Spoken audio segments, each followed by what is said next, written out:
Hi, everyone. Welcome to the Village Vision podcast, where community, collaboration, and care converge. I'm Dr. Crystal Morrison, and I'm honored to be your host on this incredible journey. As a firm believer in the power of a united village, I'm thrilled to bring you inspiring stories, research, and projects that break down barriers in child and family care. Through heartfelt conversations with experts, advocates, and those with lived experiences, we'll showcase the transformative impact of collective support. So join me on the Village Vision podcast as we explore the remarkable collaborations that lead to better outcomes, foster a sense of community, and inspire action to improve care for ourselves and everyone around us.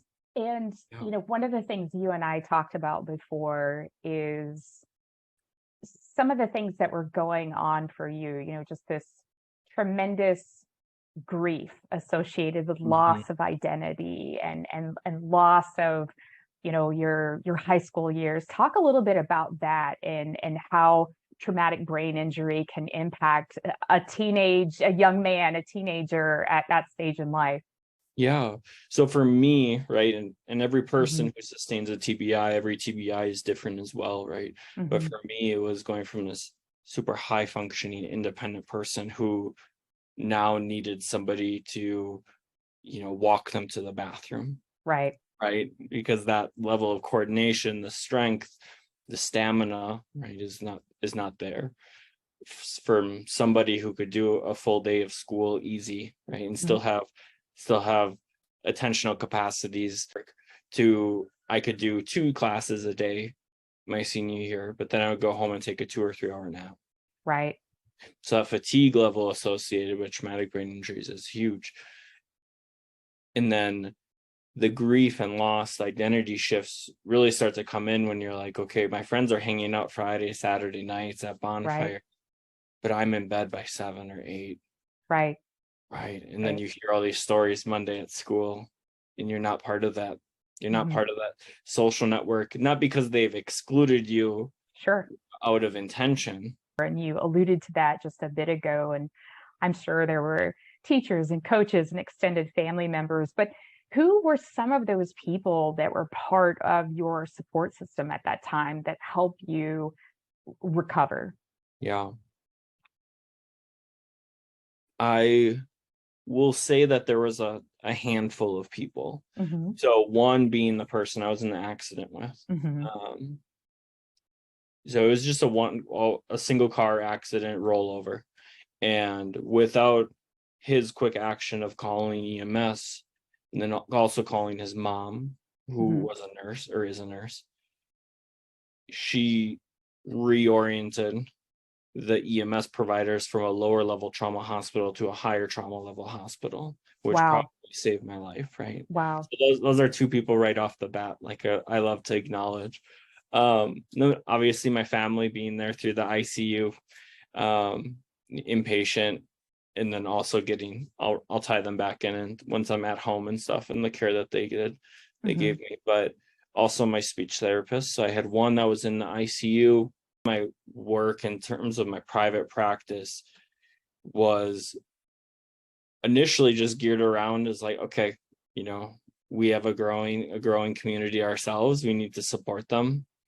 And it was the middle of the pandemic. So telehealth just bloomed during the pandemic, which opened up access to care for so many people that didn't have access to care. The silver lining, right? Right. So started it kind of on that note. And then as also my kind of business acumen developed, and I'm seeing these people really put their personal touches on things. I'm just like, I can really make this my own.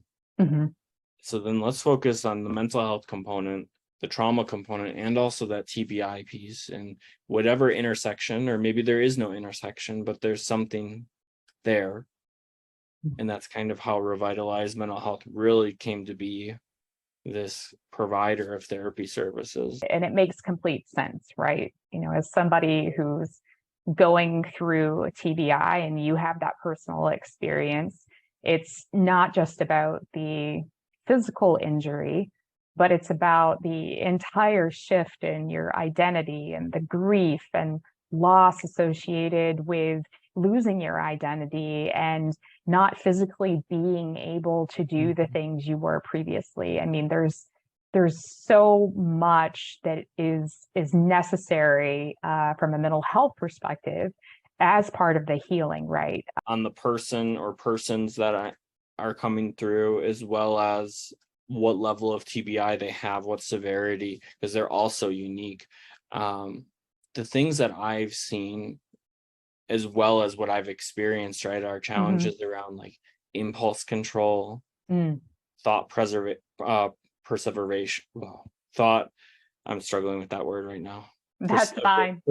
Thought perseveration, right? So just kind of fixed thinking or rumination around thinking, and then the challenges with forgetfulness, right? Those are hallmark sometimes.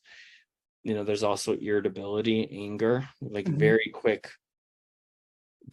threshold with limited awareness or low levels of awareness. And therapy can help kind of expand those pieces of awareness and intentional decision making. Speech therapy is really powerful, right? But all of the things that someone's experiencing, like the impulsivity and anger and challenges with memory and speech and all of that, all of those things are maybe not necessarily something that other people would recognize. And how do you work with your patients to help them explain to others what's going on for them? Or how do you help the outside world understand what TBI can look like? Because that's a very difficult thing. Right. And there are plenty of resources, right, for the outside world, right? Yeah. I have a blog on my site with some TBI posts, right? There are all these different ways where, different directions we can go with TBI, like TBI in finances, right? If you can't manage your money and you need a payee, a financial person, right? And then the fraud that sometimes happens in those situations, right? So we can go many different directions with the TBI conversation. And I think getting back to your point, right, there's a lot of different points of education out there. Acceptance is understanding that something happened to you, but you did not have control of, and you're going to work with those around you and yourself to get better and overcome that and understand the challenges that you're going through and trying to find a way to address those challenges, right? It's not, okay, I'm accepting this and I'm just going to accept that this is happening to me and I'm not going to do anything about it. It's accepting that something did happen to you and you're going to work with yourself and others to work through it to be healthier. I mean, 17 months is a long time, right? And we didn't even get into the because after you have a TBI, sometimes your brain is very sensitive, so you're prone to easier concussions, right? Sure, absolutely. And the four to six concussions I've had since then, right? And then how then that also compounded things, right? And then like I would have to go to bed at 8 to fall asleep by 10. And I would be frustrated and swearing at myself because I couldn't fall asleep, right? Like all those minuscule things, right? And again, that's acceptance and that's patience, because it doesn't get better right away. And you can't just rush through it and be done. Because I'm sure, as you alluded to, yes, it was 17, 18 months of therapy, but there has been so much since then that you've had to continue to work on and shape. So I am so grateful for having you join us today on the Village Vision podcast. Really grateful also that you shared your personal story, because that can be really difficult for people. And again, just appreciate you so much. Oh, thank you so much, Dr. Morrison, for having me. And, people can reach out if they have questions or anything like that. Happy to support people.